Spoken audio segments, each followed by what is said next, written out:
How's it going, everybody? It's Grayson here. Welcome to the stream. First of all, I want to say I'm sorry for the late start. I actually had some pretty crazy car issues, like my power steering died and my car engine just started smoking on the highway, and I had to go and pull off and get my car towed and deal with that. You could tell I'm a little bit out of breath because I literally had to run back here because I wasn't going to get into all this, but John, I think that you might be interested in this part of the story actually, because today I am joined by Godless engineer, aka John Gleason. Check out his channel. There's going to be a link in the description for that. And John and I recently were co-hosting on The Line together. If you guys have not seen me on The Line, I've done it with Erica before and with John now. It's a great program. You should also be checking out and subscribe to that channel. So John and I were recently on The Line. We are both atheists, and John made a very interesting comment to me about mythicism at the start of The Line, so that was like an interesting point of maybe disagreement. I'm not a mythicist. John says he is a mythicist, so I thought that could be really interesting to talk about, because I think, John, you're about the only mythicist that I know on a level to where I could have a conversation with you readily. So I'm pretty excited today. I want to hear more and learn more about your position.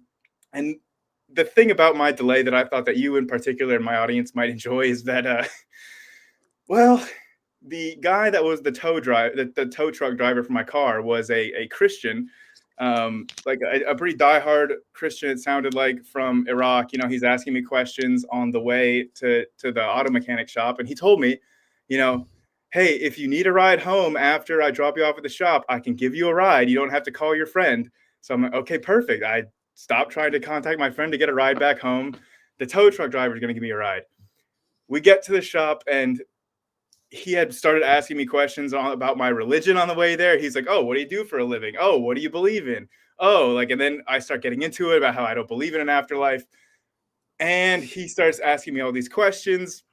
And I shouldn't have argued. I should have just not gone into it and been very vague about my answers. But that is, I'm not that kind of guy. I think everyone on my YouTube channel knows I'm probably going to argue. So he starts telling me about these things, and I somehow get into the notion of God's divine counsel and the 70 sons of God. And he's telling me there's only one son of God, and that's Jesus. And I'm going through, I'm like, Deuteronomy 32:8. And he calls, I don't think that this was his priest or something, but he calls somebody that's like his friend that's an expert, and that was only reads it in Arabic or something, and was going back and forth on the phone with this guy. And at the end of all of this, the guy is a little exasperated with me. I don't think that he liked having me in his car challenging his beliefs as he's just trying to do his job, which I can't really blame the guy for, but he did promise me a ride home.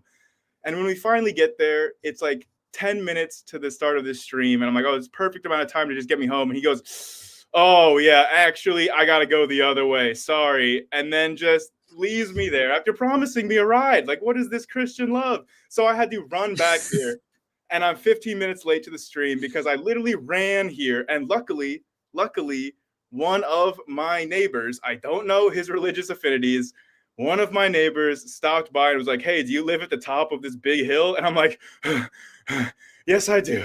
And he's like, do you want a ride? And I'm like, yes, thank you so much. So that is why I am late. Sorry for the long, exasperating story at the start of this, John, but thank you for coming on the stream. And thank you for everyone that was patient about this stream. No, yeah, thank you for inviting me, but also I feel so bad that you had such a horrible afternoon. It seems. Not only did you have to argue with a creationist, or not a creationist, sorry, with a religious person, but I mean, you also got basically dumped by him, and you had to run home. That sounds like the worst afternoon maybe that you could have. Well, at least I'm not injured. I'm just a little bit sweaty and out of breath, but that is fine. I'm happy that we can still have this stream, and I really do want to know more about mythicism, because when you had mentioned on the line that you were a mythicist, that was not necessarily new information to me. I had heard that you were, but I figured, if that comes up, I'm not going to be arguing with my co-host, so I wasn't going to go into it. But now I think it's a good time to talk about this. So I know that you have had like Richard Carrier on your channel, who's done published work on like this mythicist position and everything. So I guess the way that I would like to start the conversation off is kind of by talking about the first century, the texts that we have from the first century, and what you think like went on in the first century and what explains these texts and everything. Because for those of you that don't know, like the mythicist position, and correct me if I'm wrong on this, John, is basically that Jesus was never a historical guy who lived. It's just, there was never a historical Jesus. It was a fabricated myth or derived from some previous myth and was adapted to the Christian narrative that we have today. Is that accurate? Yeah, I mean that's a simplistic explanation, but not to be derogatory or anything. But yeah, I mean that's a decent like explanation of it. Okay, and to my mind, there are a few like first century AD sources that are sort of, you know, shed some light about what was going on at like the very, very early days of the religion that we call Christianity today. So those are sources like specifically Paul's letters would be probably the, to my understanding, the earliest known sources that we have for any of this would be Paul's letters. And those would have been what, in like the late 40s to 50s AD is the consensus time for the publication for some of those earliest letters like Galatians and Thessalonians and things, right? Well, not 40s. I think that maybe it's I believe Paul starts in the 50s. I think that it's I think that most of the letters were composed in the 50s, but I think some of the earliest ones may be like 48, 49 AD, but that maybe it's a little bit splitting hairs. I'm happy to just say like 50s AD for the majority of these. Anyways, in terms of the consensus dating for these Pauline epistles. Mm-hmm. And there's like the Gospel of Mark that comes in like what, between 65 and 70 or after 70 AD, somewhere around there. And that's just, again, these are just consensus by maybe what, like over 90% of the relevant academics or so. I mean, probably. I haven't taken a poll, but that seems right. I mean, I would say that's the consensus dating for Mark. Yeah, and so then I'm curious about your take. So this is the earliest Christian sources that we have that are talking about this whole life of this maybe historical figure person named Jesus. And then there's non-Christian sources that we have that date to decades after this, like Josephus and Tacitus. There's also a earlier non-Christian source that I actually had not even heard about until I was researching for this stream today. That was a letter that was written by a Syrian man who is not thought to have been a Christian. He was writing to his son after he was put in prison by the Romans. And that was a really, really interesting letter that I hope that we can talk about. And then the only other source, I mean, there's the early... Serapion? Huh? Is that Maribar Serapion? Yes. And well, yeah, he's not earlier than like Tacitus or Josephus. He's most likely much later. So as far as my understanding from the dating of that was typically dated to about 73 AD, whereas Josephus is writing in the 90s AD, and then Tacitus would be like in the hundreds, like in the 2nd century, in terms of actually when they are writing. Right. So the most conservative date that has been given for Maribar Serapion, it would be 1st century, but most scholars, as far as I can tell, at least if you go and you read, have you read Robert Van Voorst's Jesus Outside the New Testament? I have not. It's a good book to pick up. He goes through all of these extra biblical references. Maribar Serapion, the time frame for that being written, we don't have really a good time frame because it extends between like the late 1st century, like you talked about. That would be the most conservative dating of it, and then it can reach anywhere to like the 3rd century, like mid 3rd century. And so like that's where historians kind of place Marbar Serapion. But as far as the context of Mara's work goes, it seems more likely to be like in the late 2nd, early 3rd century. Like that seems to be like the primary place that would explain why he makes certain references to other things and Okay. a bunch of other things that happen. But I would highly suggest checking out Robert Van Voorst, Jesus Outside the New Testament. He's a former New Testament scholar and I think that he was an active New Testament scholar when he wrote that book. So that's a pretty good book to look at some of these references. And we've got people in chat, Dessel Drace, also acknowledging that is a good book. So we got people in chat supporting your take on that. That is a book to read on this. So I'll have to check that out. Like I said, my first time being aware of this letter, this Syrian letter, was yesterday. So then I'm not as aware of all these critical back and forths about it. So I'll have to look into that. I saw that basically I was seeing the date given of 73 because he was in jail, and it was like trying to say that he was part of like whenever the Romans came and conquered this area in 72 AD, there was the dating or whatever. But again, I'm not 100% steeped in the arguments back and forth on this letter. So I just thought that was a very interesting source. I think the primary sources are the 4 that I kind of listed about Paul's letter, like sort of the early gospel type sources of the New Testament, and then Tacitus and Josephus would be the main ones that we would want to talk about, and then maybe some of the early church fathers. So I'm very curious. Maybe we could just start with the original one, or like overall maybe about what you think about the figure of Paul, because it seems like he would be some of the earliest writings that we have. And so in the whole like mythicist position, what is the role that Paul is thought to play? So I mean, Paul is a pretty significant part actually, because I think that Paul represents our currently, as the evidence stands, he's the best evidence that we do have for a historical Jesus. And this comes to us through a number of ambiguous passages that seem to indicate that you could interpret them in 2 ways. One way is that Jesus actually existed on earth and that he was a human born person and all this other stuff. And then another way that you could interpret it is through this lens of a mystical celestial Messiah that is purely a revelatory being that Paul experiences.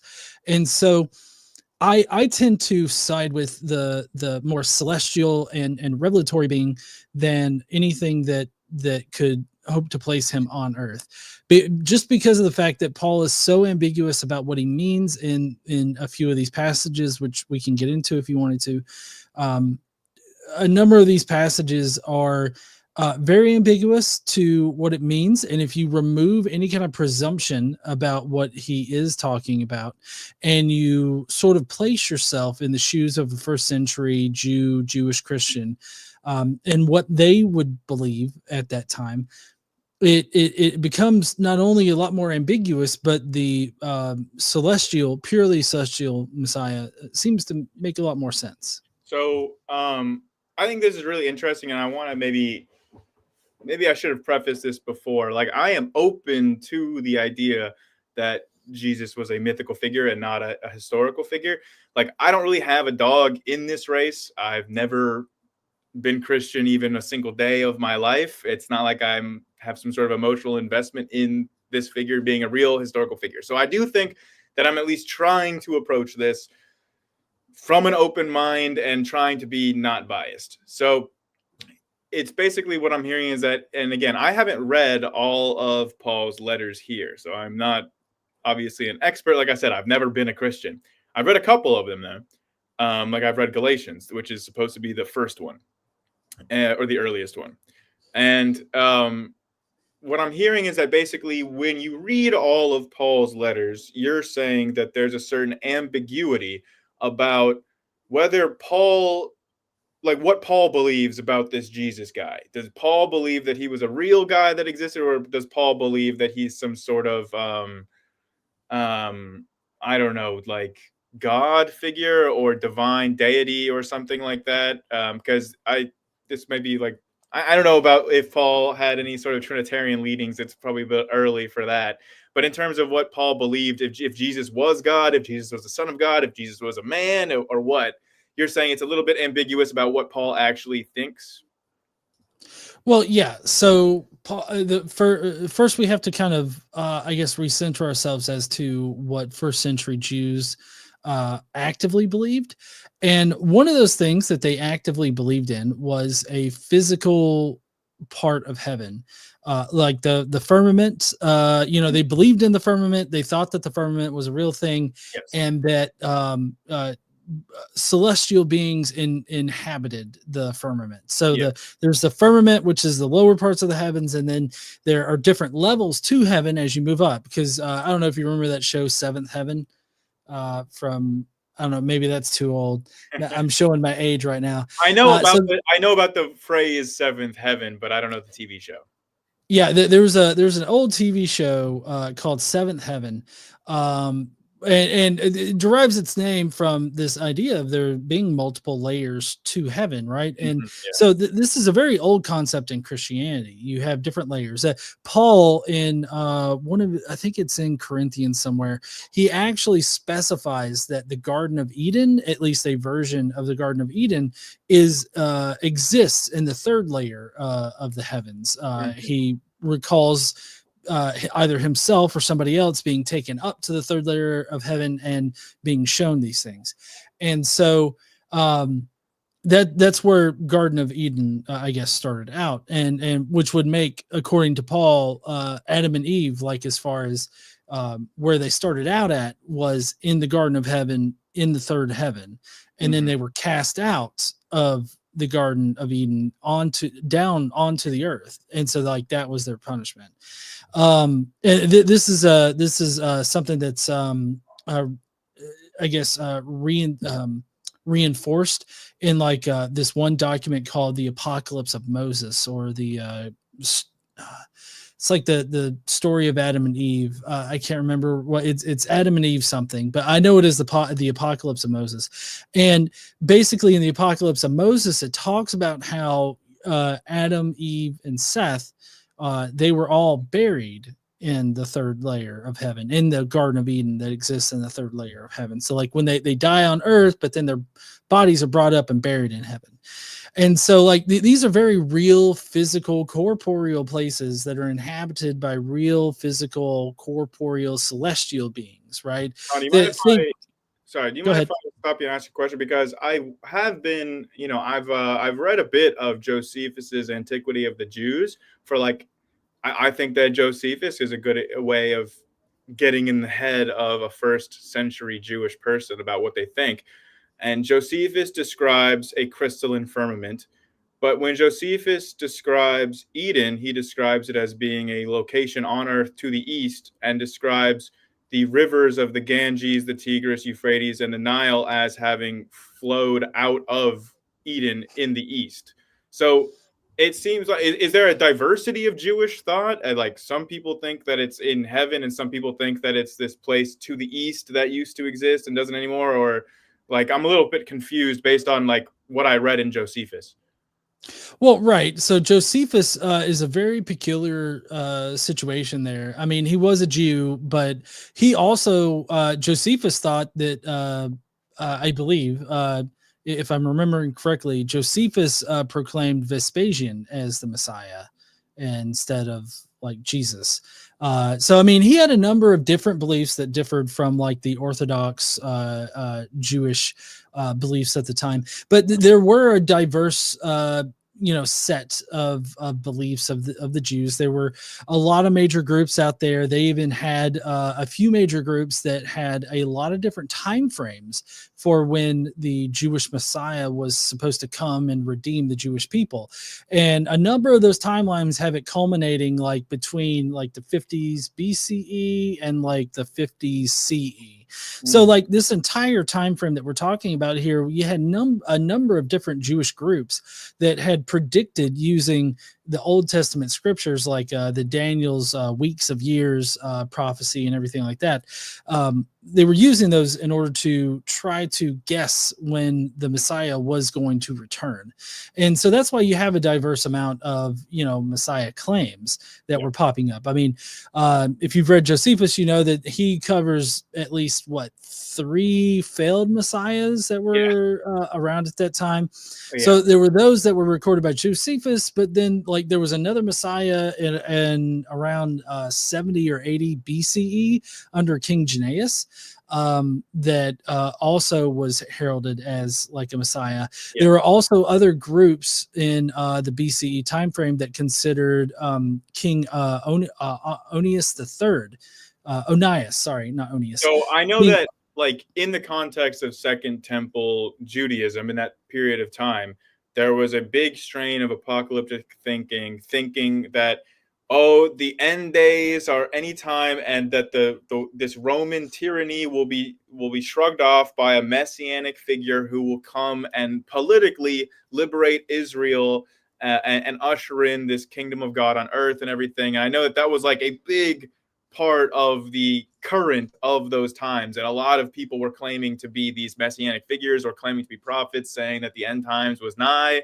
I mean, we still see that a lot today, but it was going crazy back then. I definitely know what you're talking about. So I understand that there was like a prime belief that this kind of figure would be coming about. I mean, even lots of people kept thinking that Jesus was the reincarnation of Elijah or something, right? Like like even before he was crucified, and people thought he resurrected or whatever. At least according to the Gospels, they're saying like, like there were rumors that Jesus was the resurrected corpse of John the Baptist, or that Jesus was the reincarnation of Elijah, the second coming of Elijah. So like there was these strains of them expecting this messianic figure at that particular moment. I agree. Yeah, and so like you had these diverse opinions about who the Messiah was, what he was, and everything. There was a pretty large sect, it seems at least, that expected a military Messiah, which I don't know if that's what you were referring to just then, but there was a large sect of Jews that were expecting a military Messiah. But I feel like the problem with that was that the military Messiahs, they just didn't deliver, like they all failed. They never really came to fruition. And so that's why I think that a purely celestial Messiah was able to win out, because the celestial Messiah was able to come, do what he needed to do, defeat Satan, and ascend back up into heaven without anybody knowing it. And there's a lot of different indications that this was at least a belief of some Jews at that time. There's this sort of small gospel sort of thing that's mentioned by Irenaeus in the early 2nd century. And this is kind of the star gospel. And basically what Irenaeus says is that there are some out there that believe that Jesus came, suffered, died, resurrected, and everything like that in complete anonymity. Nobody knew that it happened whatsoever. And it was only revealed after he resurrected and ascended to heaven because of a bright star in the sky that shined. And so like that was one gospel that apparently was at least popular enough to get mentioned by Irenaeus.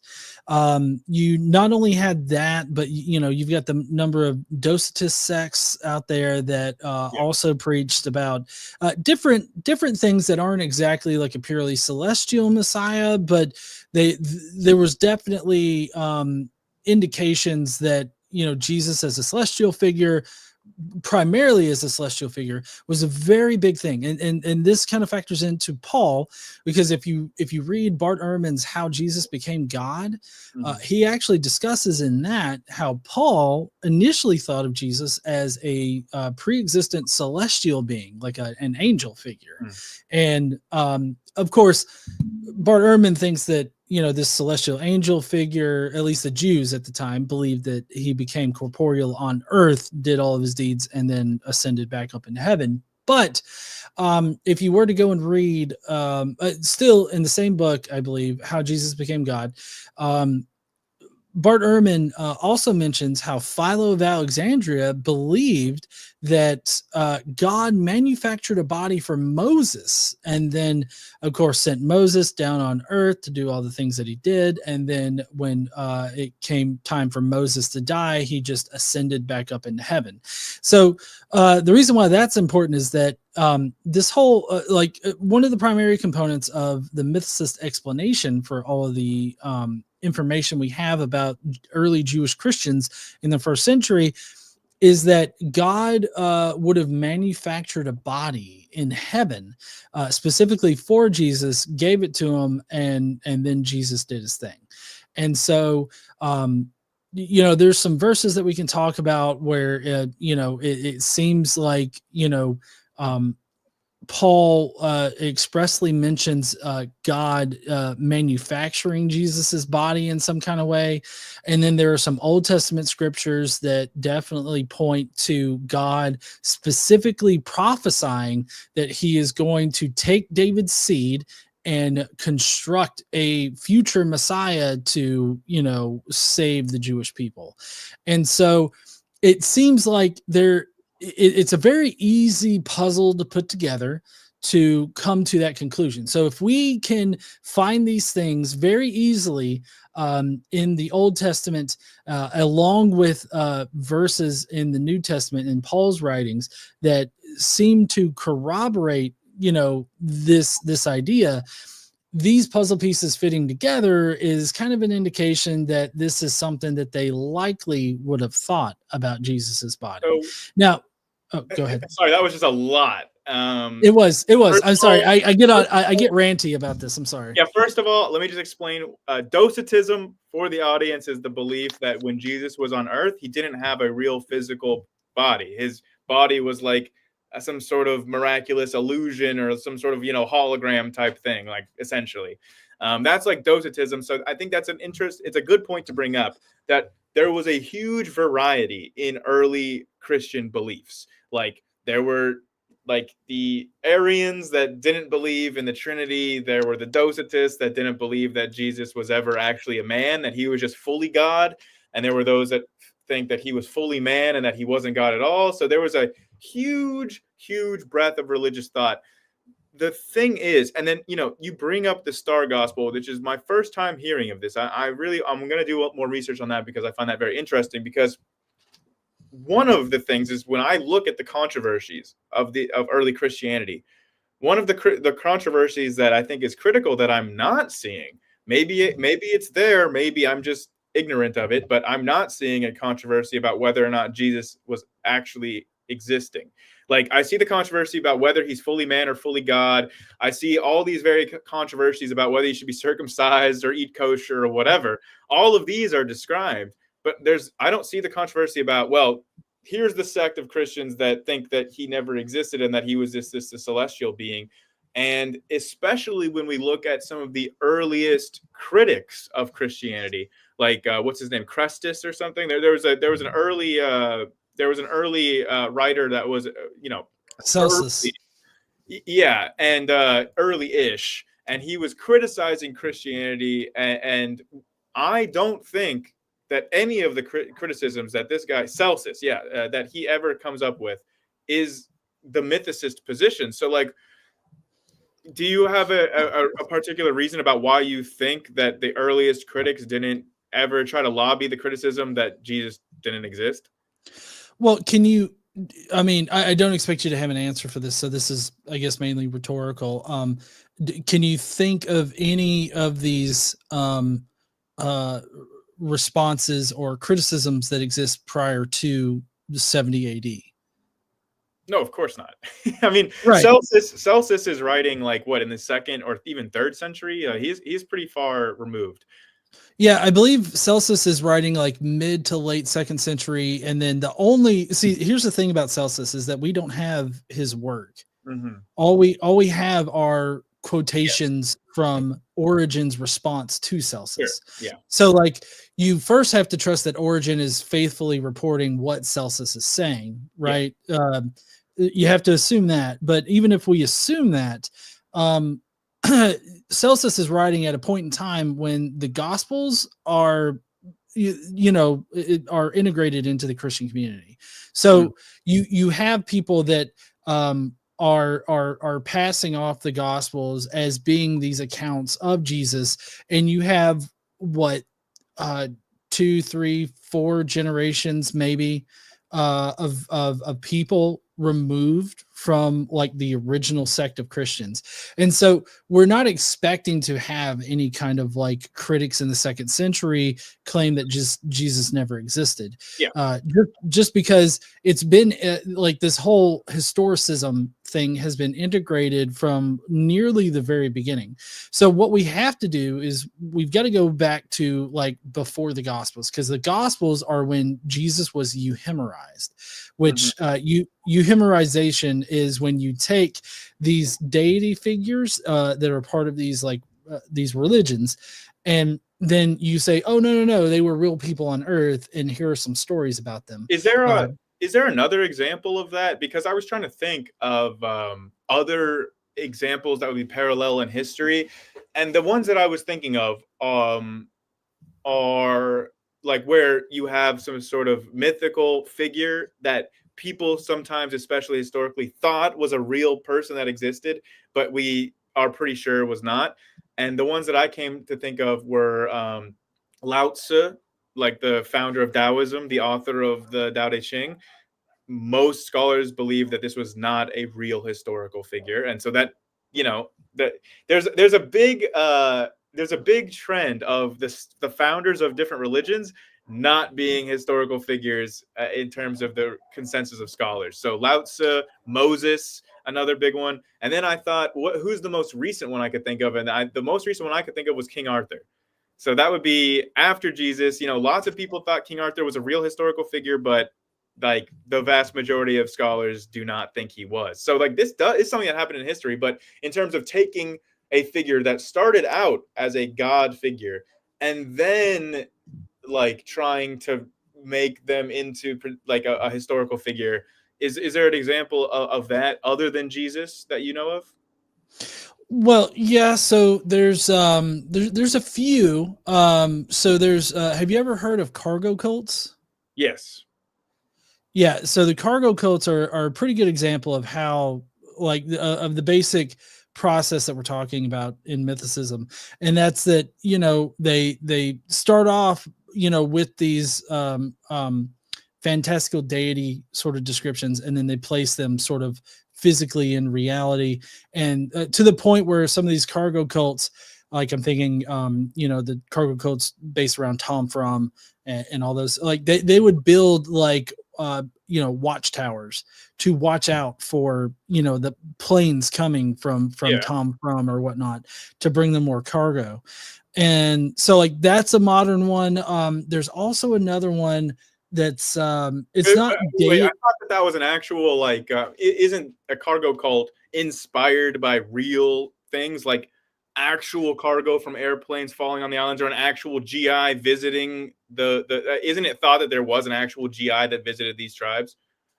Well, so I'm not exactly sure about all the tribes, but I know that there were some where like they did find cargo, and I believe that this developed around the time of World War II when cargo would land on these islands. And I think that there were some instances where they were like I guess our army guys would visit the islands and whatnot, but it's more about how they invent a character, because like there was no Tom Frum in history, and there was no single person that Tom Frum is inspired by. This is something that's invented by these cargo cults, and then they worship them as a deity later because of like the cargo and all of the bounty like the cargo brought and everything like that. So like they developed these these godlike figures and develop this cult around them. And so that's how it relates to this. If you're, but those would be more modern examples of like manufacturing like a deity that's thought to be very physical in reality. There's that, but what we want to look at as far as mythicism goes is what was the context that Christianity grew out of, right? John from. Sorry, my wife just corrected me. It's John from, not Tom from. Sorry, John from. Anyways, so we want to look at the context in which Christianity grew up in. And the context that Christianity grew up in was this Mediterranean sort of area. And this Mediterranean area had a very specific set of cults that took on very similar attributes. And this would be the mystery cults. And in these mystery cults, you have several instances of taking these non-historical figures, like these celestial deity figures, turning them into historical figures for like the masses, and then privately you have these celestial stories. Like you reveal to the inner initiates that these are all of these things take place in the celestial realm. Now, to look at the source material on this, you're going to want to look at Plutarch's Moralia, which is a treatise basically on the Isis and Osiris cult. They have the exact same structure as this. We do actually have an Egyptologist in the side chat saying Osiris is an example of thought to be one of the early rulers of Egypt, but like I was trying to ask for an example of a figure that started out as a deity and then was historicized, not a historical figure that was deified. So no, but that's what Deviant Outcast is talking about. Deviant Outcast is right. Osiris was a deity that was then historicized for public consumption, but the inner stories revealed that this deity has always been a deity. Like there was no historical Osiris. I see. Okay. So and I saw Dessel. Am I pronouncing Dessel's name right? Dessel Drace. Yeah, maybe. I don't know how to pronounce it. Sorry. Yeah, Dessel Drace pointed out in the comments Romulus. Romulus is another figure that was celestial, but then turned into a historical figure. So I mean, and the Romulus cult, or the cult that sprung up around like the founding of Rome and everything like that. Yeah. That was another mystery cult, and there's a lot of similarities between Romulus and Jesus. Like, Oh, sorry. Oh, I was just gonna a fun little tidbit. Did you know that part of the Romulus myth, one story of it, is that Romulus, after he died, appeared to one of his best bros when he was on a road between two cities and revealed to him like his message, telling him to like go forth and spread this message. Does that sound familiar to you? No, not at all. But I'm also a heathen that's never read Saul's conversion on the road to Damascus before. So I wouldn't know what you're referring to at all. But yeah, that is a good point, and I'm very happy that we did get examples of that, because I was trying to rack my brain before thinking about examples of deities that had been historified, and so this definitely helps me think of this. So basically, the thing that I'm seeing here as a potential difference that I would like you to address is that when I'm looking at these stories of Osiris or like the other examples that we had talked about, it seems like the sort of process of historicizing them occurs very far removed from time. Like if you're trying to tell people Osiris was actually the first historical king of Egypt, you're going to be trying to convince them of this like several hundred years after the fact, right? You're not going to be telling them this in the same century that Egypt had its first king. So it's like, or if we talk about figures like Lao Tzu of the Tao Te Ching, like his like the earliest sources that are describing him as a historical figure are hundreds of years removed from the period where he was supposedly living. Same with King Arthur, where he starts being talked about in medieval times, back in the 400s or whatever, or 500s, when he actually would have supposedly lived. So it seems like there's like a couple hundred years for all of these examples that I can think of, except for maybe your not Tom, but John from example. So you want to talk about maybe how close, like in terms of just being a few decades removed, a lot of these earliest sources for Christianity seem to be from like the 30s AD rather than being like hundreds of years removed like we see for some of these other figures? Well, okay, so I want to draw upon a modern one, which I could go to the cargo cults. I mean, in a matter of decades, like we're talking about here, the time frame that we're talking about, they fully developed like a completely mythical religion based on people that didn't exist. So like it's definitely possible in a religious like culty context, which is what Christianity grew up in. But I also want to, just think about UFOs. Do you know what the time frame was between when like the crash in Roswell happened and like the development of a fully functioning like UFO community that believed that there was like 5 different races of aliens that were coming to probe our assholes? Probably not even like a year or two. Well, I don't know about that, but I do know that like it had a slow ramp up, and within like just a 15 to 20 years, you had so many like different sightings. You had But people that John, were but like yeah. I think, okay, I don't know if you know where I'm going with this here, but like there was like some sort of event that inspired Roswell, right?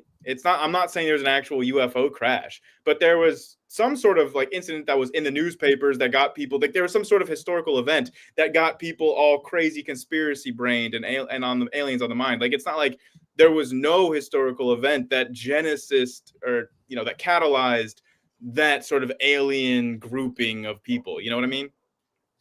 Well, I mean, while true, prior to the Roswell crash, there was plenty healthy like sci-fi, like stories of aliens and all this other stuff. So I mean, like it's not like the Roswell crash sparked an interest in otherworldly visitors, right? It may have ramped up like UFO abduction cases and everything like that, but as far as like there being like an environment for that to foster and grow, it was already there. And that's why I wanted to touch on that, is because that's a more contemporary modern example. And Mm-hmm. this is a time frame when we have access to more information, like even more so than in the first century.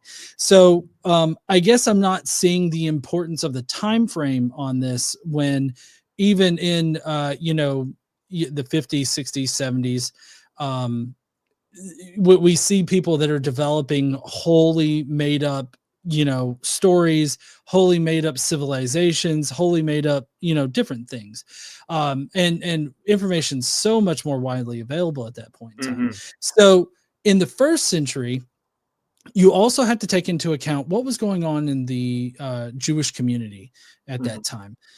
In the Jewish community at that time, like I had talked about before, they were expecting Messiah to come. They were Sure. expecting a Messiah to come. There were people that were claiming to be messiahs and everything like that. And so you had several people that were doing this. The sect of Jews that believed King Onias III was the Messiah. He actually died, and they couldn't make heads or tails of why he died if he was supposed to be the Messiah, because they had this very particular Interesting. interpretation of what the Messiah was.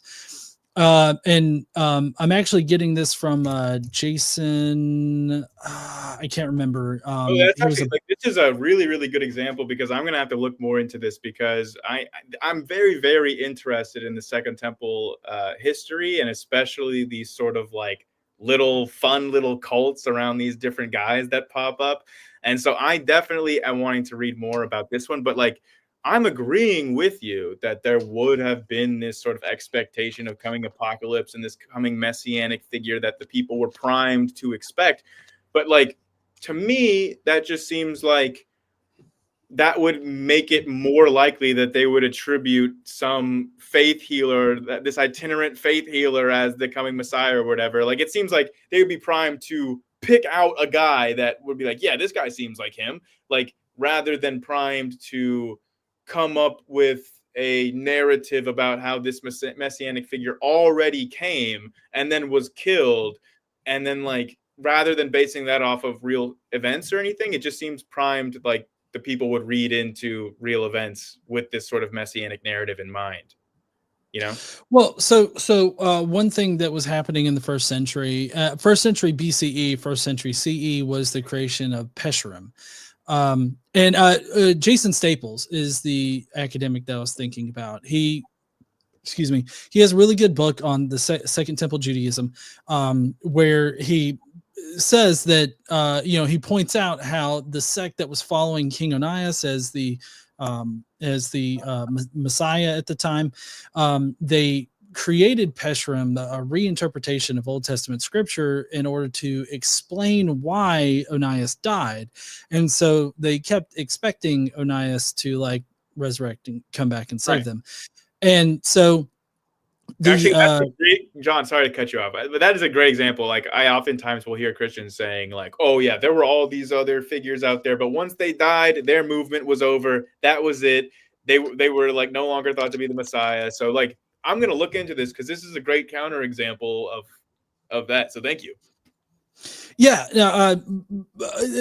And I mean, that's an example of this whole suffering and dying and resurrecting Messiah concept coming into existence prior to Christianity's arrival, right? So you've got a group of people that are, one, expecting a Messiah to come and save them. Two, they already have a working ideology to explain why a Messiah would die. And so now we just have to explain, like, why did it pop up? And I feel like that explanation comes in the form of what was their expectation of when the Messiah would come. You can look at several different groups, and I've actually got a paper in my Google Drive that I can send you if you want to read it. There's several groups out there like the Essenes, and there were a couple of others that developed their own timelines for when the Messiah was going to come. Okay. And basically there's a wide range of when he was supposed to come. Some of the dates culminated in the BCE timeframe, and then others culminated like mid first century. And so I think that the catalyst for Christianity popping up and for Jesus being invented basically was that he was not invented, that they took pre-existing Jewish ideas like Philo's the Logos. I don't know if you've read any of Philo's work, but he's got this concept. I could just explain it real quick. You could tell me if I'm on the right page. Like, Philo of Alexandria was a Jewish philosopher from like the first century BC, before Jesus, and he had this idea of the logos, which is the Greek word for word. In the beginning was the word. So like he had this idea that there was a mediator between God, who was transcendent, and our world. And like, God had to speak things into existence. He mediates his relations with our world through words, logos. And so there's this sort of, the words bring our world into existence. And it was like this almost like personified demiurgical entity, the logos, but it was still like part of God and everything. And this was all before Jesus or his ministry or anything like that.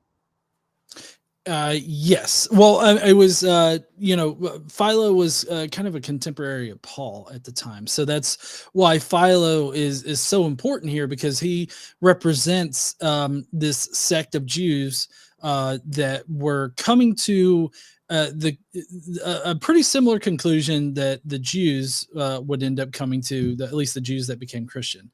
And so if you look at how Philo describes his logos, and you in the various places he describes this logos in various ways across different works that he has, and you'll notice that the way that he describes this logos celestial angel figure, it's eerily similar to how Paul ends up describing Jesus, and even proponents, outside of Paul that were in like a community, either within Paul's community or just adjacent to Paul's community, that like wrote Hebrews.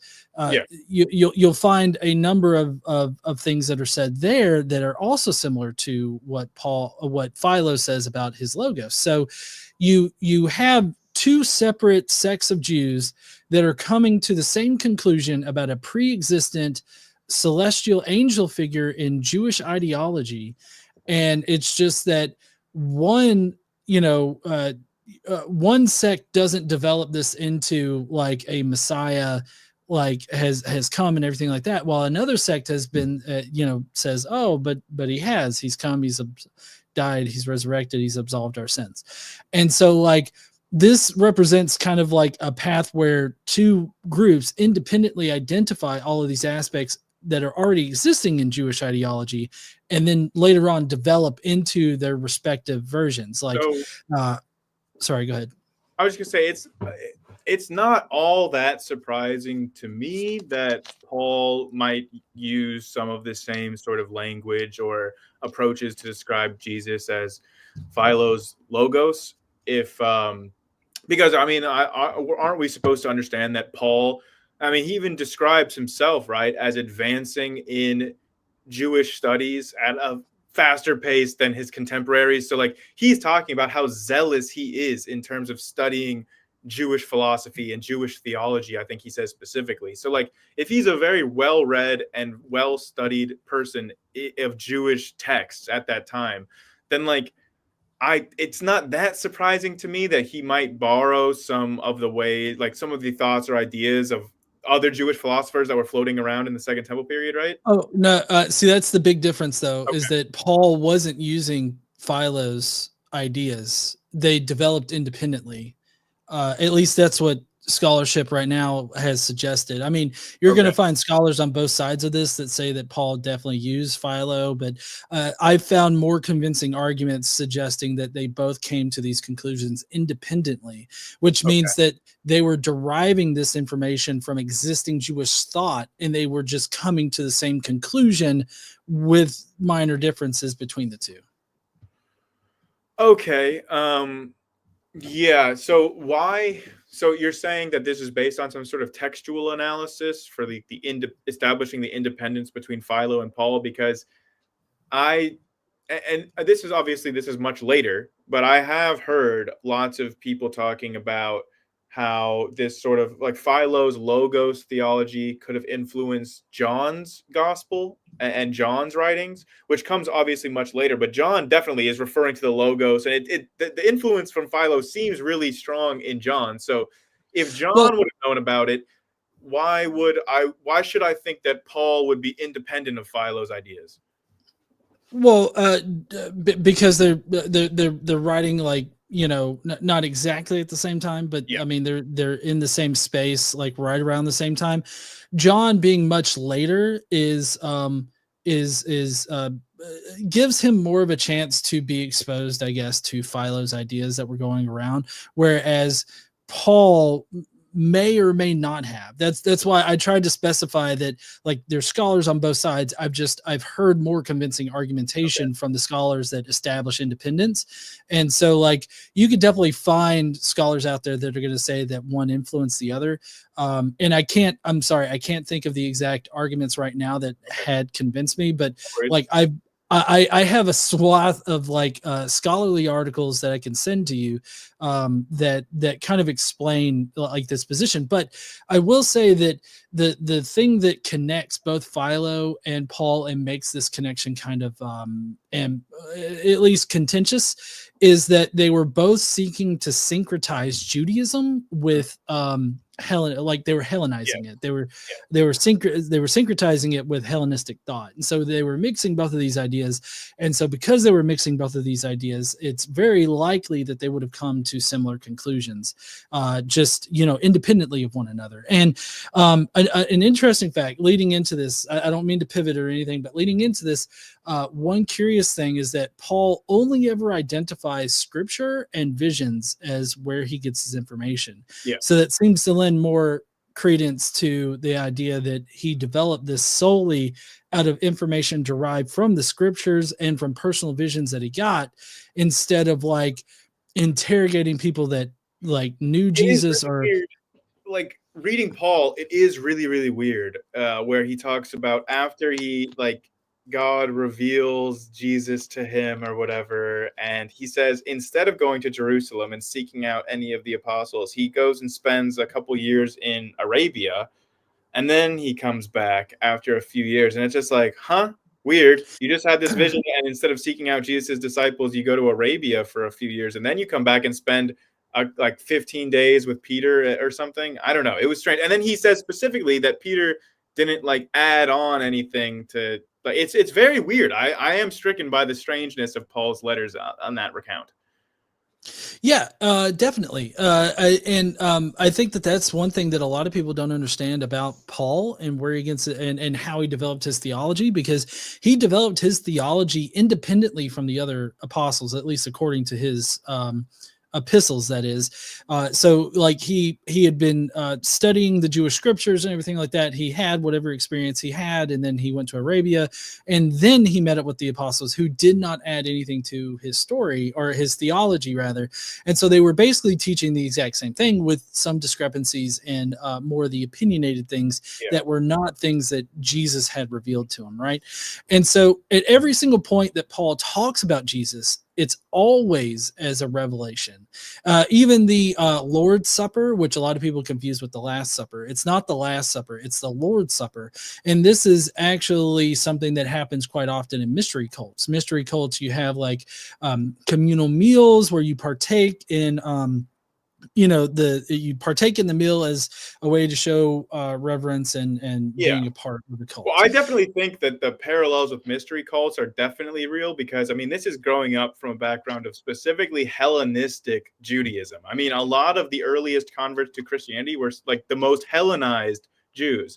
And the biggest fad in spirituality of that time period was these mystery religions and all these secret rites and all these stuff. So like, I definitely think that, in order to be the cool kids on the block in the 1st century AD, you'd want your new branch of Judaism to have these elements of all the other cool religions that everybody else wants to try in those days, the mystery cults.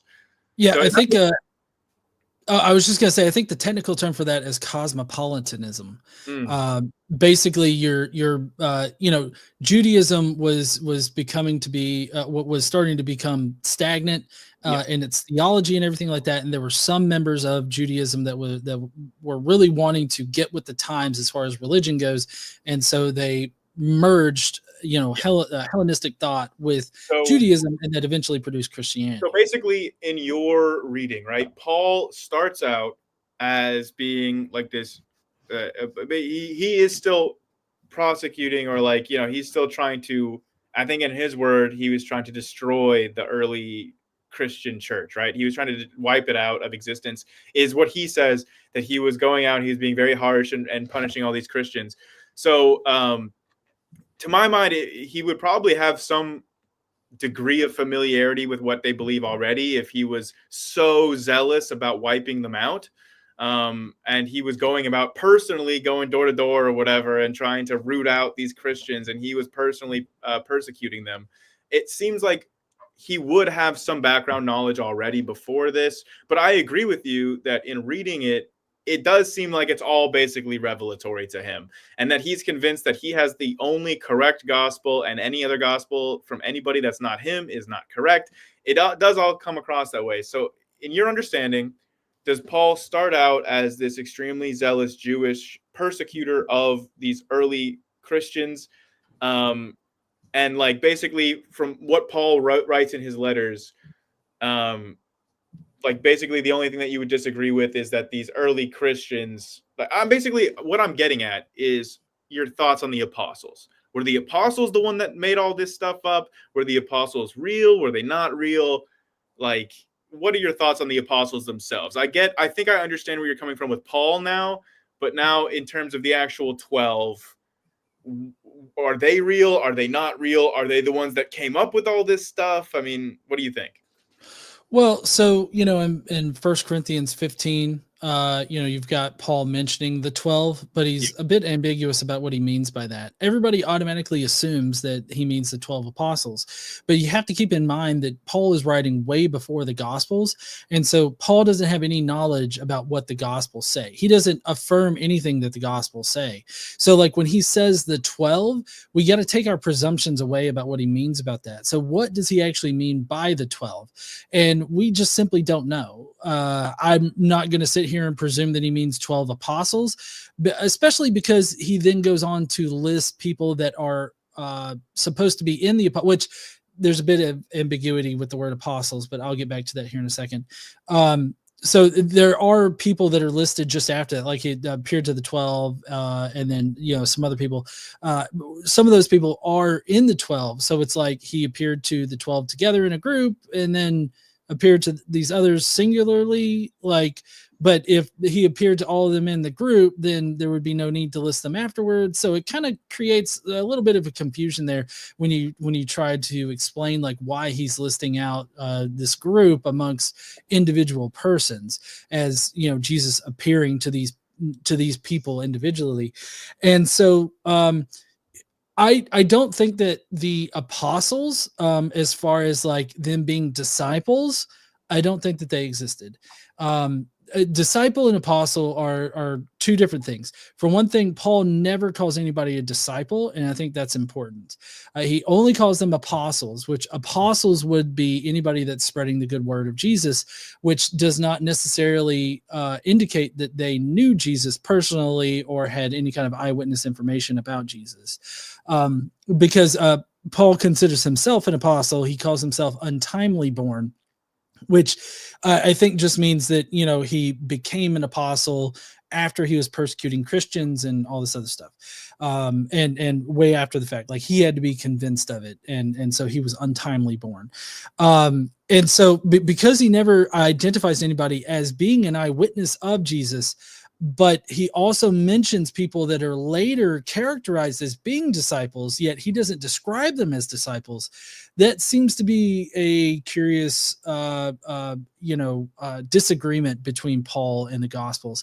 So Paul mentions, he does mention at least, like that he met.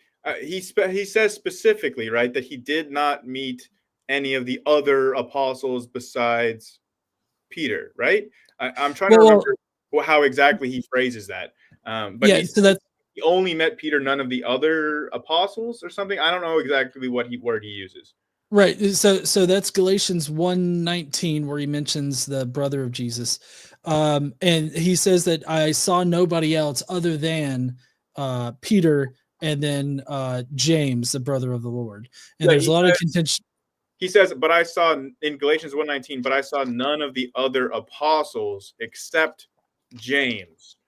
So yeah, that is sort of, well, so because James would have even been like the Lord's brother, like Jesus, Jesus the brother, James the brother of Jesus would not even have been one of the 12 apostles. So, right? Well, sorry, can you say that again? Like he says that he saw none of the other apostles except James, but when is James traditionally considered an apostle? I can't remember all of the apostles' names. I don't think. I mean, James the son of Zebedee is, but James the brother of Jesus, I don't. I mean, maybe there's just a different definition of what Paul is meaning by apostle here, but he's not one of the 12. Right. Well, so I do know that the grammar there in Galatians 1:19 actually excludes James from being an apostle, for one. Okay. At least that James. Okay. And I personally am convinced by the arguments that this James was just a general Christian, because like they didn't have the word Christian at that time. They didn't call people Christians. Paul's theology on the family of God. Do you know what that is? Is that where you're going to say like basically like all Christians are brothers? Well, yeah. So Paul, like earlier in Galatians 1:11, Paul calls all Christians brothers and sisters and everything like that. He goes on to further develop his theology on the family of God and how all Christians can be considered brothers and sisters, and that's through Jesus' sacrifice. So, Jesus had to die and resurrect in order to get this brotherhood with each other. So when Paul says the brother of the Lord, we're left kind of hands in the air, like, what do you mean by brother of the Lord? Because the actual Greek words that are used there are ambiguous, because it can mean blood relative, but it also means a fictive kinship. See, I could understand what you're saying if there were not other sources that also mention this same James, the brother of Jesus, such as Right. Josephus. Well, right, but other sources far after far after the Gospels, but also far after Paul. Yes, but uninfluenced by them, right? Josephus, what Josephus tells us about James, the brother of Jesus, is not information that can be found in Paul's letters or in the Gospels. So, like, I have to agree with you on this, but that's because the James that's mentioned in Josephus dies completely differently than is typically given in so the I Gospel. do think that this is an important point to bring up, in that there's a traditional, like a church tradition about the way that James is martyred and dies, is killed, and then Josephus gives us a historical telling of what happens to James, the quote brother of Jesus, and his version is like a completely different method of killing. Like, it's still that he's Right. killed, but it's like stoning to death. So, Well, right. But I have to ask, why on earth are the Jews upset at Jews killing a Christian? If you go back to what you were saying, Paul was, prior to converting to Christianity, yeah. was actively part of the orthodoxy that was going around persecuting the Christians. Mm-hmm. So in Josephus, if you go and you read Josephus, why on earth would the Sanhedrin, a Jewish council, be upset with another Jewish person basically doling out justice to a Christian who was committing blasphemy? What do you mean, like about the Sanhedrin being? It was this guy, Ananias, I think, Ananias. Ananias. Yeah, and he was the one that, based on his familial connections or his political connections, he gets up jumped to this promotion where he's now the big honcho, and he is a hardliner. He's super against the Christians. He's super conservative Jew, and he is like, has made it very clear that he wants to do something about this Christian problem. And then as soon as he gets into power due to his connections, he then goes out, says, bring James, the brother of Jesus, and a bunch of his friends. Let's kill him. Hold on. No, I don't recall in Josephus. Josephus never uses the word Christian, and he doesn't doesn't ever. Yeah, he doesn't. He just says that No. James and his associates. Well, right, but James and his associates could be anybody. I mean, he doesn't ever identify them as following Jesus or anything like that. And he does say the brother of Jesus. Well, no, he says the brother of Christ, or the so-called brother of Christ, or something like that, which I personally think is a marginal note that was accidentally interpolated into the passage. I don't know. I don't know if this makes sense. And then you would also I would assume, say that James's ossuary is a forgery. Well, yeah, I mean that's mainstream consensus that the James ossuary is a So I forgery. didn't know much about James ossuary. For those that aren't listening, I was looking at this in preparation because I was not familiar with this. I was trying to see if there was any archaeological evidence for any of this stuff. And there is an ossuary, which is a bone box, a box for remains, that has been dated to the 1st century. But the inscription on the ossuary box says here lies the remains of James, the brother of Jesus. And there is apparently controversy about whether or not that is fake. And from everything that I've read, and like I've tried to see what are the latest publications on this, it is undecided. That's what I've seen. I've seen people going back and forth on this, that he was originally charged as committing forgery, and then he was acquitted and found not guilty. They found evidence that he personally did not forge this. But then they said specifically that our findings do not say one way or another whether or not the ossuary itself, the description, is forged or not. And they said that, like, they had leading experts in the world testifying that it cannot be a forgery, or else I don't know anything. And then you had other leading experts that are saying it is a forgery. And it's like, I don't know what to believe about this thing. I've been seeing a bunch of back and forth. I don't know if there even is a consensus about whether or not it's a forgery or not. But I guess if it did turn out to be legit, would that basically be the end of mythicism, do you think? Do you know how common the name Jesus was? And Pretty do you know common, how? But it says James, the son of Joseph, the brother of Jesus. That's a lot more rare, right? No, those are all three generic names that have, like, especially when you take into consideration like what the names actually are, like I guess it would be carved in Hebrew.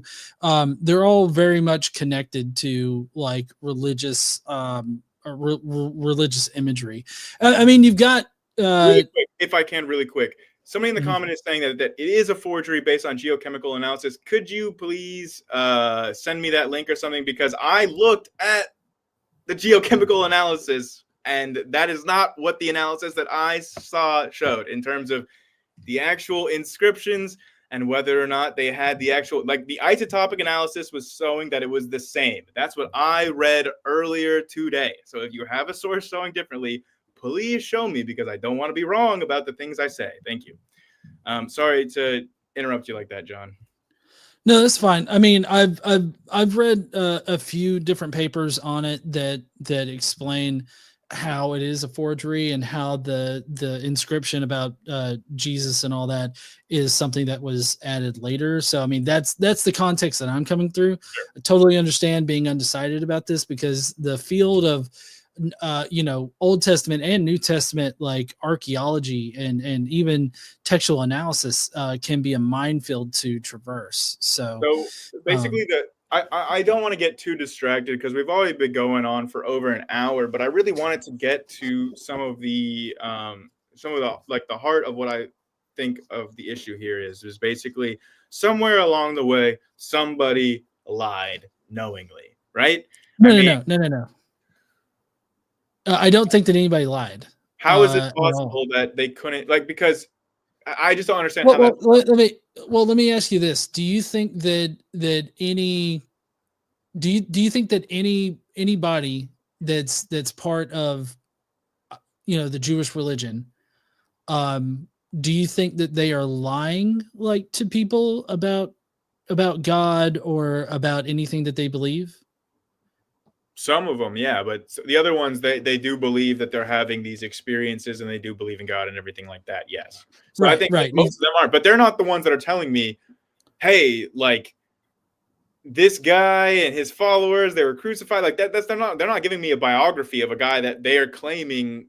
I don't know. I mean, it just seems like. So that's not, if you take a look at what Paul says, that's not what Paul's saying either. Paul doesn't have. Paul doesn't give us a biography of Jesus very much, right? I mean, No, right. Paul talks about the theology and the personal experiences that he had with the but there were. revelatory being and everything like that. No, I get that. But what I'm saying, sorry, I was just trying to draw. I was trying to use that as a jumping off point of saying that at the time, while Paul is writing his letters, would you or would you not agree that at that time there is an oral tradition going around describing a biography of Jesus, right? Because I can't say that there was that. Okay, then what was then what can you say about the state of Christianity before Paul's conversion to it? Well, so the Jewish Christian religion at that time, it was still like it before Paul came in and made his edits. I think that it was still a very Jewish religion. It Yep, was just a different sect of Judaism, I and agree. so what I'm saying is that there's no way for us to determine currently with the evidence that we have between people having revelatory experiences, uh, either psychotic breaks or maybe they were schizotypal, something of that nature. They were having these experiences, and so they truly and fully believed in their experiences and what their experiences told them. Yeah, And their experiences were of the Messiah of Judaism that came to die, resurrect, and go back up into heaven, and ascend back up into heaven, absolving sins. And so what Paul tells us is that a very ordered list in that First Corinthians 15 of who was experiencing this revelatory being first. And so like he's got the mention of the 12, whoever in the hell they are, and then he mentions like uh, Peter, isn't James, John. isn't the consensus of scholars that the Corinthians creed ends after the mention of Peter and the 12? Like that, everything that goes after that was later.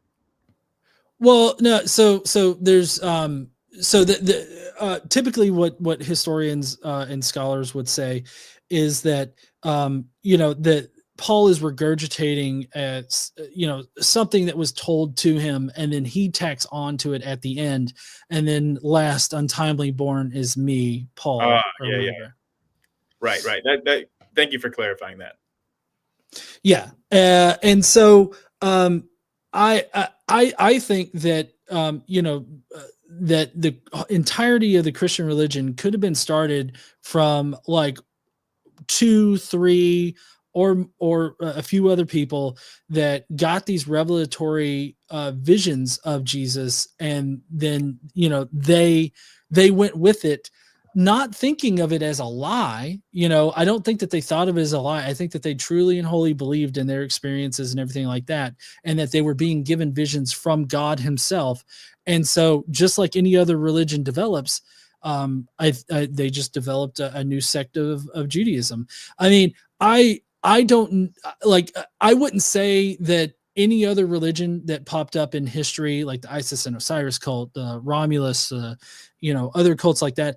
I wouldn't go as far as to say that they're lying. They could have been lying. That's a possibility, but I think that Okay, John, these. I feel like, okay, I understand what you're saying to some degree, but I think that at some point, I cannot imagine any possible way that these people could not have been lying, because eventually down the line, right, all these people, they have this experience, they have this revelatory experience, they think that they see or experience God or Jesus or whatever, and then somebody has to along the way say, hey, this guy's parents were Mary and Joseph, and they were born in a manger in Bethlehem, and then this, and they had to historicize it for a person that they knew wasn't real or didn't really exist.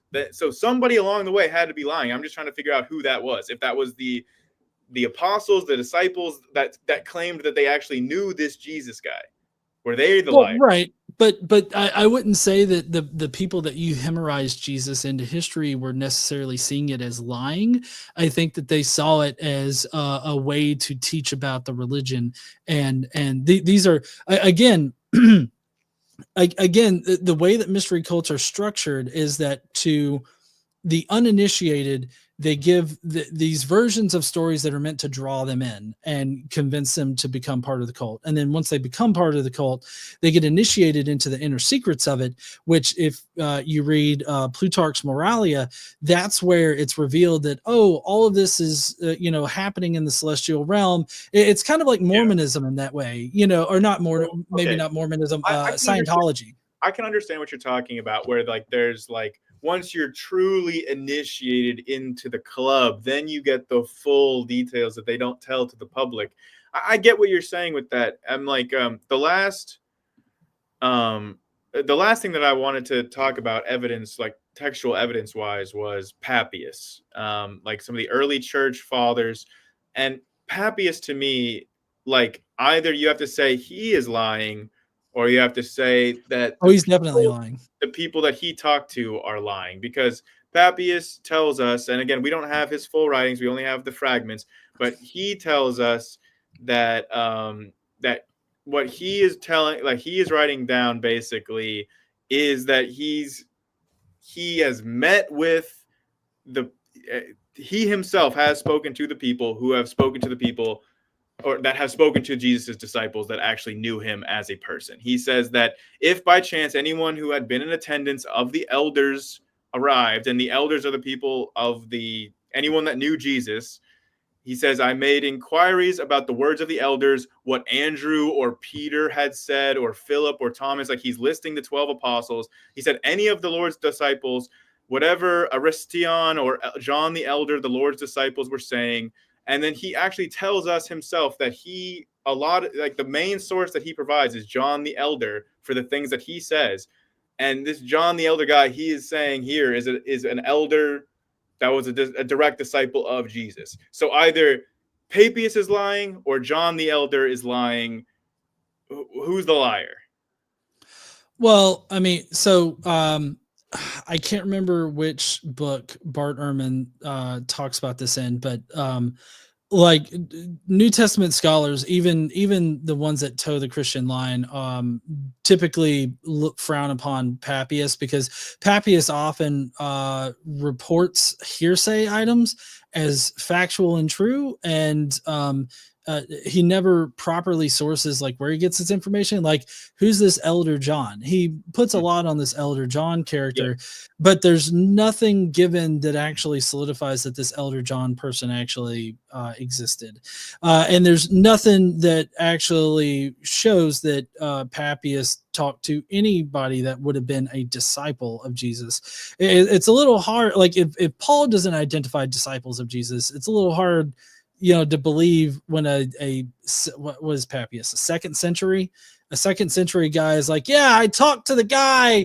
who sucked the dick of the guy that knew Jesus, kind of thing. Sorry, I got a little vulgar there. Well, okay, so the date of Papias's writings, where he's writing these things, is most commonly taken to be between 95 and like 110 or something like. So it's like right around the end of the first century to the second century, and he's claiming that he is talking directly to the elders, the really old guys that knew Jesus directly. So, like, I'm not sure about where you're saying that. Okay, so sorry to interrupt. So Jesus supposedly lived in the 30s, right? And he was 30 years old in the 30s. The other apostles were definitely, or disciples, at least according to the Gospels, were definitely not like young children. Like they were in their like early 20s, I would probably say. The median age, like the expected lifespan, especially of poor peasant Jewish people at that time in that area, was around 40 years or more, or like between 40 and 50 years. Yeah, but that's in counting infant mortality rate. What is the rate once you have become an adult? What is your life expectancy? I mean, for most of history, I could just tell you, going back to 100,000 years ago, once you're already an adult, the average life expectancy of about 7 decades, 6 or 7 decades, is not outlandish. Once you're already attained adulthood. And that is true all the way back before civilization, back to being hunter-gatherers. I mean, you can look at, like, for most of human history, that has been the case. I'm not exactly sure about that. I've seen studies and everything that show that like the median age for that area, for that time period, for that culture that they were in, and for the class of citizenry, the disciples counting of the apostles. Mortality. But you have to specifically, you cannot just look at the median age, or you can't just look at the life expectancy, because that you have to count once they have already attained adulthood, then what is their life expectancy? Because like the child deaths just in history throw off the assessment so much that it's often used by people to like try to claim that we've like made human lifespans so much larger or whatever. But typically, once you were already an adult, you were going to live about to the same as we live now. I mean, it's really not that much like difference. Once, like, it's really the life expectancy numbers are from child mortality numbers changing. Yeah, I'm not exactly sure where you're getting this information. So I can my post information, I can post the study to you later. But right? you know, Well, sorry for interrupting there, sure. Grayson, but I was just going to say that where I get my like statistical information on this, and I'm just looking directly in my book here, Yeah. Demography and Roman Society, and this is Johns Hopkins University Press, 1992. It's page 144. Sure. So I mean, it like, I guess I'm basing my estimations on how long they lived by what is most likely to be the life expectancy But at this if you time. wanted to actually do that, right? If you were going to genuinely try to do that in a good faith like effort to genuinely get an accurate estimation, you could not therefore use the child mortality numbers in that math. You would have to exclude that because all the people we're talking about, we already know that they didn't die in childhood. So you'd have to exclude that. So you couldn't use that number of the 40 years. You'd have to find the number that excludes infant and child mortalities. Okay, but I feel like what you're saying is that you're banking on the ultra low likelihood of them surviving into like their 70s, 80s, or even hundreds. So I don't actually think that it's ultra low likelihood, given that we have other sources that were not Papias who describe him as a very ancient man, like when he was writing in the 100, like the early, like around the year 100, he was described himself as a very ancient man who himself was a disciple of John the Elder. So these are like an old man teaching an old man, or like, so I think within right. 100, 70 years after the supposed death, that timeline makes sense to me. I don't know. I feel like that's a bit of a stretch as far as like life expectancy goes and everything like that. I'll have to look more into like life expectancy just to make sure that it's ruling out the infant mortality. Because I mean, I agree, you would want to only focus on those that, what's the life expectancy of somebody that lives into adulthood and everything like that. After the stream ends, I'll be happy to send you that, showing like from basically the dawn of all of human history, the average life expectancy like once you have attained adulthood is 60 to 70 years old. And yeah, I mean, if you would just think about, people that you know now that are old, did they know any old people that were adults 70 years ago? Yes. I think the timeline is not outlandish. I don't think it's as much of a stretch, but also like Papias is described by others like Irenaeus or Polycarp as being an old man that was a disciple of John. And then Eusebius, who again is like writing, I think, in the 300s, maybe late 200s. But Eusebius specifically talks about Papias and says he's trying to, and he has the full source and whatever that he's writing in front of him. And he specifically tries to make the point that a lot of people are confusing John the Elder with John the Apostle. And Eusebius is saying, we know that these are two different people, and that the John the Elder that was the teacher of Papias, that was a disciple of Jesus, was not the same John as John the Apostle or John of Patmos or whatever. Like Eusebius comes and tells us that directly. So it seems to add to the supporting evidence that what Papias is saying seems to be supported historically. I don't see a reason why I should disbelieve Papias and think he's lying. Okay. Well, so as far as like just one particular instance of Papias like being caught in a lie, do you recall how Papias talks about Judas dying? Is this where like there's like the contradictory ways of Judas dying? I'm not familiar about it. Well, so that occurs in the Gospels. What Papias actually has something completely different. Papias claims that Judas, because of his betrayal of Jesus, bloated to the size of a street, had maggots spewing out of his genitals, and then exploded. Crazy. Well, we do have which is the gospel that says that he basically just exploded in two halves? Oh well, I mean, so I mean, there's the one gospel that says that he fell and and his head split in two or whatnot, but Yeah, that's a far cry from what yeah. Papias claims. No, But I agree. that's just, I mean, I'm not trying to say like, oh, this one instance means that he's lying all the time. But even Bart Ehrman would agree with me on this, that Papias is a known liar See, and he's I have he's a not I have a trusted, slightly and anything that you use out of Papias has to be taken I with a have grain a of salt. slightly different take on this, John, that I think that you might actually appreciate. Is that I think that personally the Gospels are not reliable and not accurate, and they do contradict about the way that Judas was killed. And I think that it's pretty clear that there were multiple different oral traditions going around in that area in that time about this, multiple contradicting Gospels. I mean, Paul says, like, in his earliest letter to the Galatians, he's saying, like, if you hear anybody else telling you any gospels that's different than the one I said, they're a liar, don't listen to them, right? So, like, we know that there's a lot of different versions of these stories floating around in that area. So, like, I'm not sure if I would agree that we know that Papias is a liar because his story contradicts the gospels, because I just think that he's just probably drawing from a different gospel that we don't have today, because, like, he Well, also he also tells sorry, sorry, yeah. I was just gonna say, maybe I overreach with saying that he's lying, but he has a propensity to report things as fact that are in fact hearsay. So basically, he just hears something and then he reports that this But is how it that's is. exactly what he tells us that he's doing. That's the key, is that he says that what he is writing down is he is trying to accurately recount what he was told by others. So he is trying to write down the hearsay that he was told, that all these stories floating around that are all going to be different, and we all agree that they're contradictory with each other, and they're all these different versions of the Gospels, and we know that we don't have all the ones that were there. We have 4 of them today, but we know there were a lot more.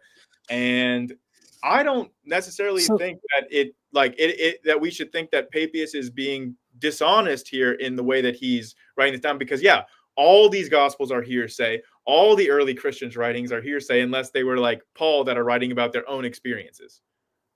well, yeah, but I mean, you're saying that Papias is claiming that it's not just hearsay; it's like he's a secondhand eyewitness. Well, he believes Like, it. Yeah. right. But I mean, so I feel like what this gets into is like how do we do source criticism Mm-hmm. on a number of things. And typically, you know, you would want some kind of good like sourcing on this kind of information, and all we get from Papias is just him claiming these things and not anything that actually says, oh, you know, this is the person that I got it from, or this is the written word that I got it from, or something like that. Like, we don't have any records of this elder John existing anywhere else in history. It just seems to be somebody that Papias only knows. You would think that if there were people around that historically knew Jesus, that knew what happened, why were there so many different conflicting stories that were going around? Like, why didn't why weren't the eyewitnesses, these supposed Yeah. disciples of Jesus that knew him personally, why weren't they able to like correct all of these Well, canon I gospels that think were that going that makes total sense, given everything that I know about human nature from what I observed today. Like, I mean, people believe things, and then the relevant expert comes and tells them that's not true, and they just don't believe the expert. I mean, even Paul is saying here, like, I know that you're hearing that all these people are coming up to you telling you gospels that are not the gospel that I told you, so don't believe them, believe me. And Paul is like one of the more reputable people in the early Christian movement in terms of like respectful leaders of the church. And so, like, if they're just listening to other people that are coming and contradicting Paul, and they're listening to them, like, it seems like people are pretty open to listening to like all these random stories floating around there about Jesus. They're like, oh, I haven't heard about this one, this is a new story to me, tell me about it. And then, like, it just, like, it makes total sense to me why even if an eyewitness came and told them, they would say, yeah, I don't know though, because the other guy was really convincing, and, like, again, like half the country today thinks that Donald Trump won the election in 2020. It doesn't matter what the experts come out and tell them. They will never believe the experts. Well, right, but I guess my entire point is that we don't have anybody claiming, like themselves, claiming that they were eyewitnesses of Jesus on Earth. All we have are later second century people claiming that they knew a guy that knew Jesus, and so like that doesn't help us like historically. Well, okay, so I would say, you know, with specifically with Papias, he is a first century guy. He's not just a second century guy. Like he died in the very, very early second century as an old man. He spent most of his life in the first century. He's a first century dude, and he is telling us at least that he's not just spoken with one guy that directly knew Jesus, but like he says that it was a habit of his, that he would always, whenever he would come across somebody that claimed to know Jesus directly, he would always ask them all these questions and remember their answers, and that's what he's writing down to us. That's what I'm sorry, Grayson. I'm sorry, Grayson, but if you walk down like any street in New York, you're going to find 5 people that have spoken personally to Jesus that day. Yeah. Yeah. And then Luke tells us something similar. Again, he doesn't say that he spoke to any of the eyewitnesses like Papias does, but Luke says that he's trying to, accurately record the traditions which he attributes as going back to the eyewitnesses. So I'm just saying, like, from what I see, there were tons of different oral traditions floating around there that were all these different narratives about this Jesus guy that were contradictory, that were telling totally different information. Some of those got written down and compiled. Some of them didn't. Some of them were contradictory. Papias writes down what he heard. Luke writes down what he heard. Mark writes down what he heard. Everybody's hearing different things, and that's why we have the Gospels today. But like originally, all of these oral traditions go back to something, and that's the heart of our agreement, is whether or not they go back to a guy that really existed, or they go back to some sort of Jewish breakaway sect that historicized their theology. Right. And I guess I guess what I want to land on as far as my side goes here is that we do not have any explicit information contained in any of the documents that we currently have that definitely show that this belief, like Christianity, sprung up because of a person that existed on Earth. We don't have any hard documentation about that person. We just have Christianity coming about, and as far as we can tell from Paul's version of Christianity, he's a revelatory being. So until I can agree with that. I can agree that we don't have any hard, fast evidence. But again, my point, and I agree with you about Paul's writing about, he seems to talk about this as like a revelation that he's had. And he specifically says that nobody taught him this stuff, that this was just revealed to him by God, all this stuff. I get it. And that does make sense to me. My last question that I've got is basically, I'm curious about whether you think that you're being consistent in the way that you apply this level of historical scrutiny to historical figures. Like, because you would acknowledge at least that the consensus of historians today acknowledges Jesus as a historical figure. So my question for you is, and maybe you're going to disagree with my premise here, but my question is are there any other historical figures that you disagree with the consensus about them existing? Because for example, sometimes people will say, I don't think Shakespeare really existed despite the historical consensus. But then you can get to historical figures that we've mentioned about King Arthur, where the historical consensus thinks he's a myth, or Moses, where the historical consensus may be ambiguous, or who else did we say? Lao Tzu, which most people think is a myth, most of the consensus of the experts. So are there any other figures that you would disagree with the historical consensus about their existing? I mean, I don't know. As far as historical figure go, I mean, it's very much on a case by case basis. So you would need to name a historical figure as to whether or not I believe that they actually existed. Okay, Muhammad. Muhammad, I don't know. What I do know is that in the scholarly circles of Islam scholars, there's starting to be some talk about questioning whether or not Muhammad ever Okay. existed. What about I Alexander the Great? Alexander the Great definitely did exist. So I typically use Alexander the Great as like one of my sort of benchmarks for Okay. describing like how I view historical figures and how proving historical figures goes. So like we have a number of historical events that could have only happened because of Alexander the Great's presence. There's that Why? particular What do you mean? facet of his, huh? What do you mean? Why couldn't his father Philip II have done all that?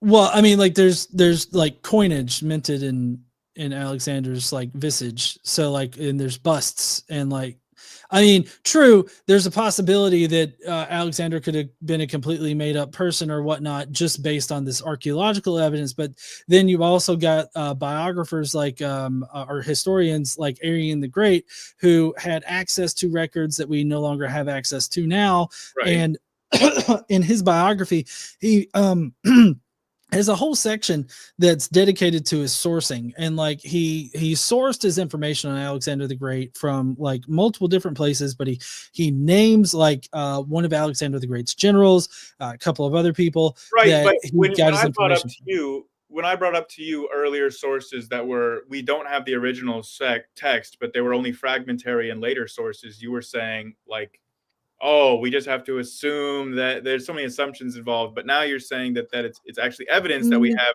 some fragmentary sources from his generals that we don't have the full text of.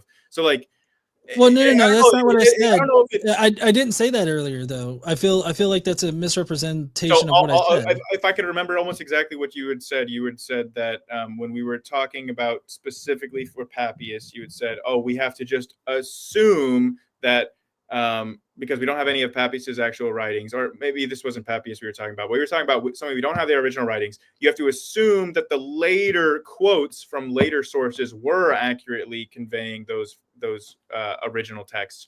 And you were you emphasized the word assume that they were doing this accurately. So it sounded like you were trying to cast aspersions about them as being a reliable historical source because we don't have the full text, only fragments in later sources. Well, right. So Arian, what Arian does is he discusses the sources that he used to inform his history Yeah. of Alexander the Great, and we know from other like things like headstones and whatnot that these people that he's talking about definitely did exist. So while we can't directly we can't directly state whether or not Arian was accurately repeating like what Yeah. was in these guys' statements. The statements that Arian reports about Alexander the Great seems to match up with other outside corroborating sources that show us that that what Arian was reporting was the same thing that others were also Mm. reporting. So like this is just my example of like Arian wrote several hundred years after Alexander the Great died, but the big point here is that Arian had access to these documents and Yeah. could inform himself with these documents even though we don't have those documents. So like my stance isn't dependent upon like having like the hard physical manuscript evidence like right in front of me in order for us Yeah. to read and like all that kind of stuff. It can definitely be in the form of secondary like evidence, like secondhand evidence, like Arian the Great, who's using firsthand evidence in order to inform his So information. what about like Josephus or Tacitus? Wouldn't they have had access to like Roman historical records that they would have been able to Well, confirm some of the like the broad sweeps about like Pontius Pilate crucifying Jesus? Shouldn't that have been verifiable or corroboratable by the like? I mean, Tacitus is widely considered to be like one of like the best Roman historians, right? And he had senatorial access to the records of the Senate. Josephus was in the imperial court. I mean, pretty high up. He had access to records. No, couldn't they have? I mean, wouldn't they have had access to similar records that well, I Arian?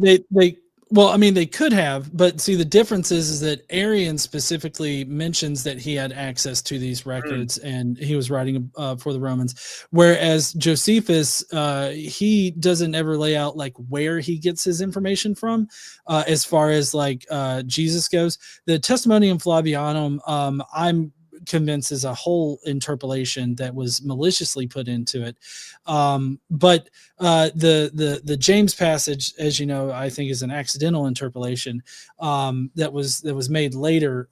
They confused a marginal note with a correction, and so I think that those particular instances, they don't tell us that they get this from Roman records or anything like that. So that yeah, would be an true. assumption that you have to tack on That's to it true. about it. Whereas with my case for Arian, we don't have to assume anything because Yeah, he no tells us question. directly at the very beginning where True. he gets it from. Yes.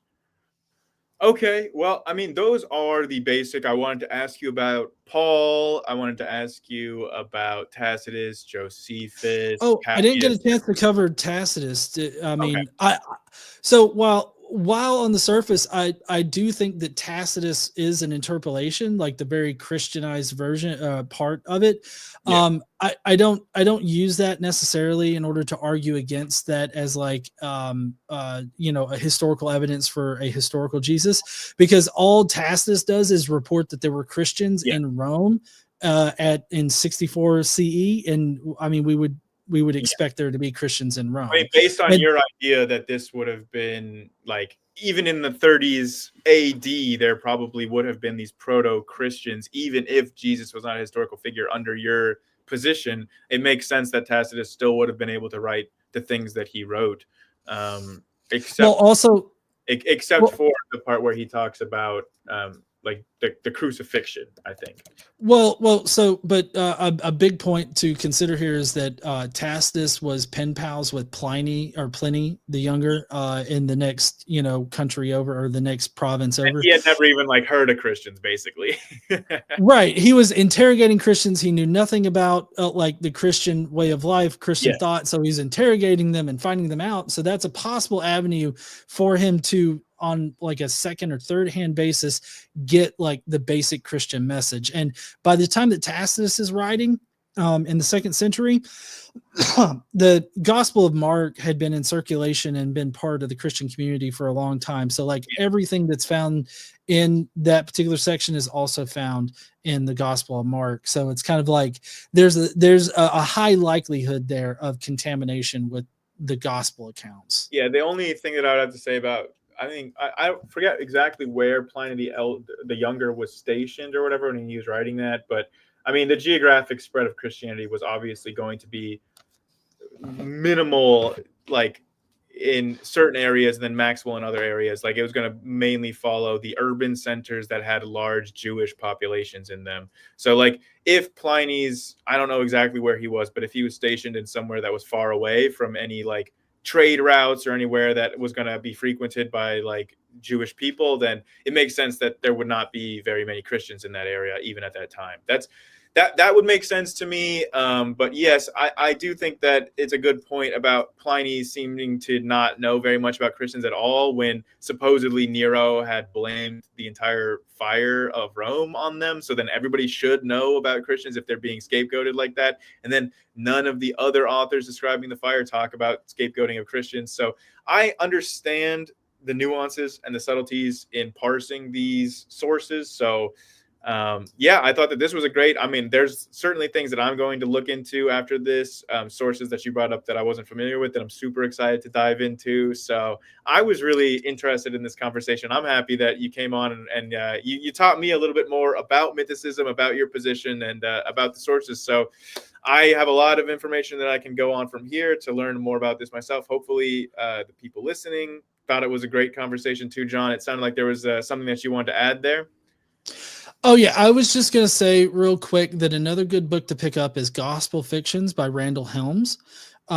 He definitely goes through how the Old Testament was reused to develop like the gospel narratives and like a bunch of the stories that appear in the gospels. And so like he does a really good job of connecting the two using the Greek that appears in like the Greek Septuagint and compared there. Well, it looks like we got also fans of that book down here. Michael Beverly likes it as well. Yeah. And we've got a fan of you right here. Yahooligan says that he loves GE, and I'm just okay. So no, Grayson, this has been a great conversation. I love having this conversation, and so this has been a great discussion on it. I do want to say that there are plenty of crazy ass like mythicists out there.